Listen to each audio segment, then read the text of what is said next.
Okay, so my ugly mug back on the screen again. I've just done a video which is aimed at self-harmers and how I feel like I can help them, and some sort of strategic ways of thinking and coping mechanisms. Now it's down to everybody around that person because I know from hearing from family and friends that you people suffer a hell of a lot seeing your loved one doing what they're doing. And like I said, I can't sit here and tell you I know what it feels like to be in your position because I don't. I know what it likes. I know what it's like to be in the position of a self harmer, but I don't know what it's like to feel helpless and not know what to do for your loved one. Um, but you are just as important, and your worries of sort of anxiousness and helplessness, they're going to be there. They're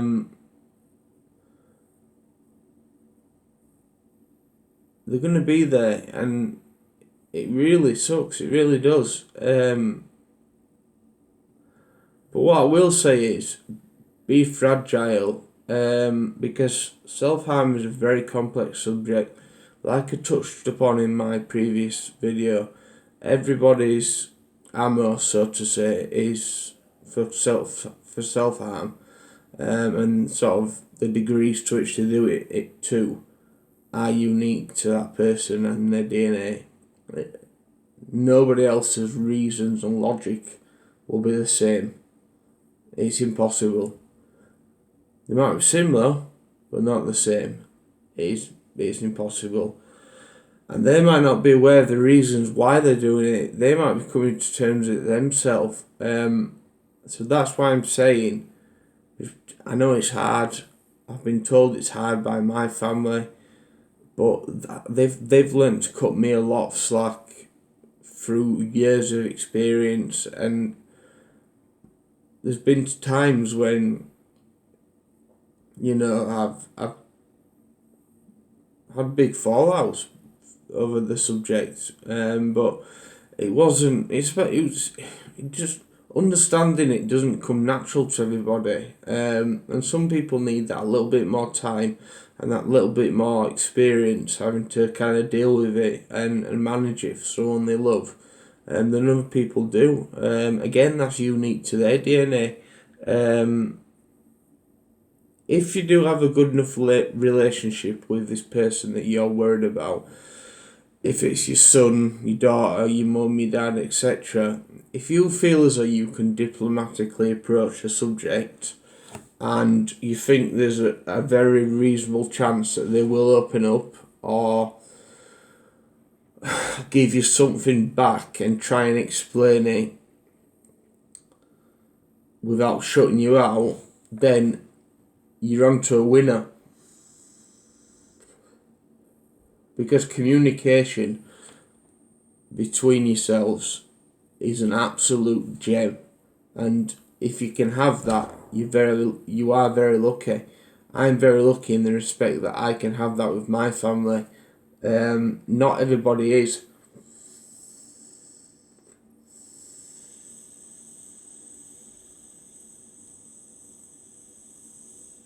So if you can approach, let's just give you a scenario. Let's say you're a mother and your daughter is self-harming. If you believe that you can diplomatically approach her, and do it in a way of supporting rather than judging, and you think that she'll respond well to it, then do it.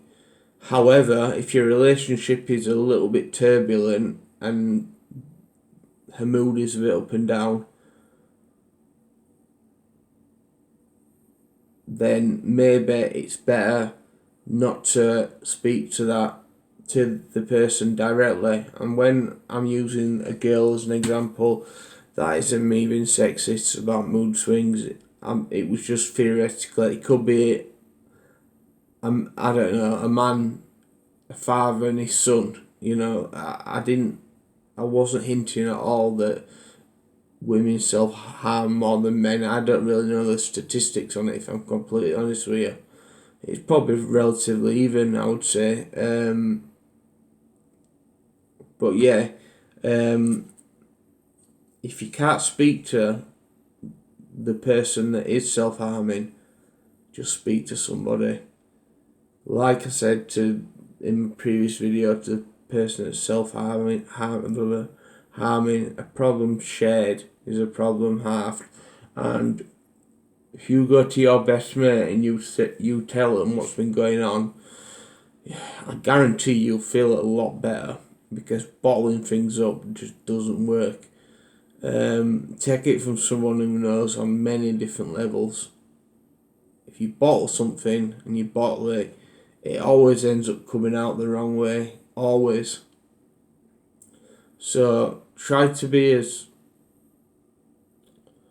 diplomatic, sensitive as you can. If you don't feel like you can, and you're not diplomatic enough, be honest with yourself and don't make the situation worse, because the last thing the person that you love will need is for them to think that you're now the enemy, as well as the illness that they're up against themselves, if that makes any sense. Speak to other family members as well, so they can look out for things, so it's not just all on you. If you have family members, that is. If you don't have them to lean on, I'm terribly sorry. That must be very difficult for you. But hopefully you've got somebody. Again, a lot of the things I'm saying, a lot of it is repeating, but it's for different. Just like I've just explained, I've joined a support group. You join a support group too, because there is groups for all kinds of people. The group that I've joined is for people that self-harm and people who are worried about people they know that are self-harming, and they might sort of look for some feedback or advice. There might be other groups which are tailored just for parents. There might be other groups which are tailored just for children. Children like teenage years, and say if their mum or dad had mental health problems and they were self-harming, that'd be quite daunting for a teenager to have to deal with. So there could be support groups for that, and vice versa for the mother and father, and just anyone who cares, really, close friends. Just like us self-harmers can understand each other and the helplessness we feel, you guys will be able to understand the helplessness that you feel better than we can understand it for you, if that makes sense. And if you need to speak to your own GP, you need counselling. Again, like I said on my last, don't feel ashamed. You've got nothing to be ashamed of. It is quite normal and okay to feel worried about someone you love if they are doing certain things, certain behaviours. So don't be ashamed. Don't be frightened to come forward, and get some professional help yourself.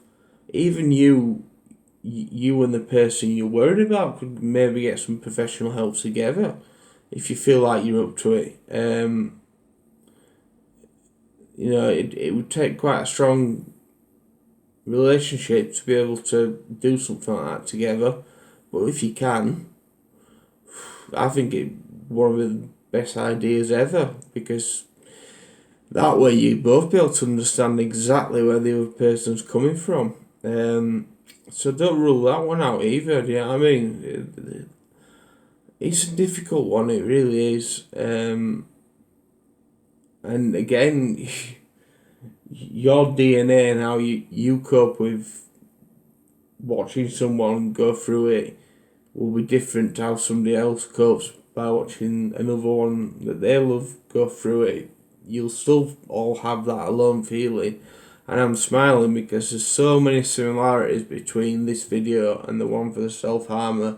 And it's all about speaking up and addressing the problem and not feeling ashamed.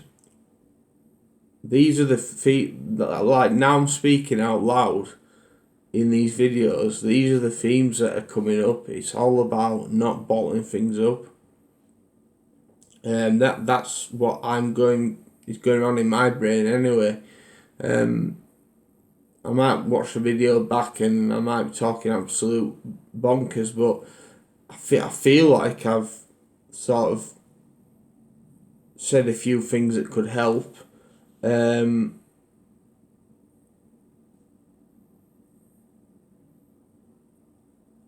mentioned before cutting a person you love some slack, because they're gonna probably feel as anxious, if not more anxious, and they're gonna have a lot to mull over in their head about why they're resorting to certain behaviours. So yeah, just cut them some slack. And again, like in my towards the final part of my video for the self-harmer, if something was to go tragically wrong or it was extreme, don't hesitate. A&E.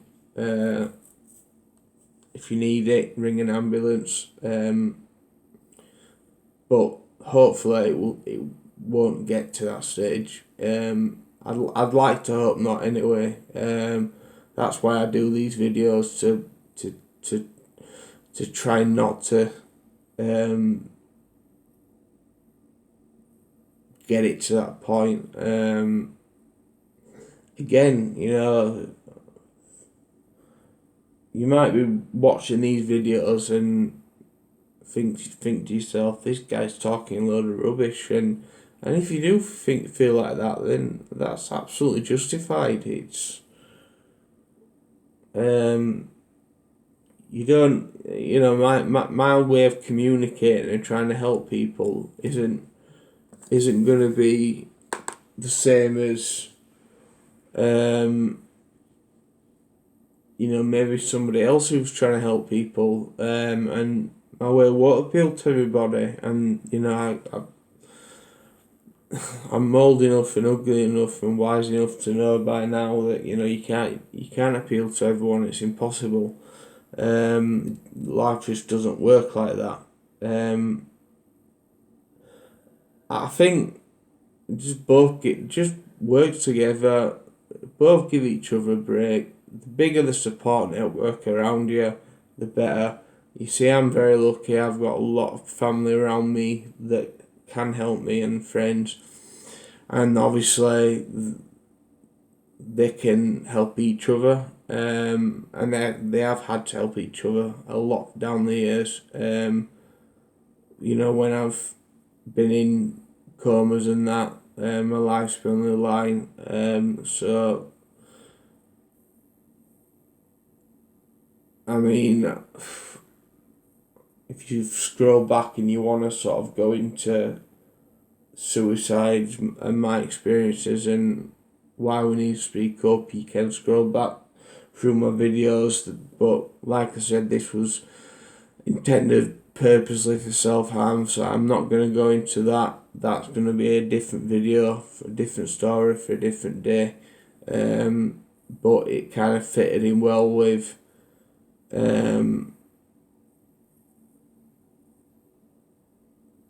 just trying to let you know that you're just as important as us that are going through it. And never forget that. And if you're struggling, don't feel weak by seeking help. It's so complex. It really is. Self-harm. I've stopped second guessing things and just going trying to work on instincts and improve my coping mechanisms on instinct. That's how what's the word for complex it is in my head. So if you're not actually doing it, you know you probably are going to think to yourself, how can they do that to themselves? You know, like obviously, like me personally, when I do it, I can't do it.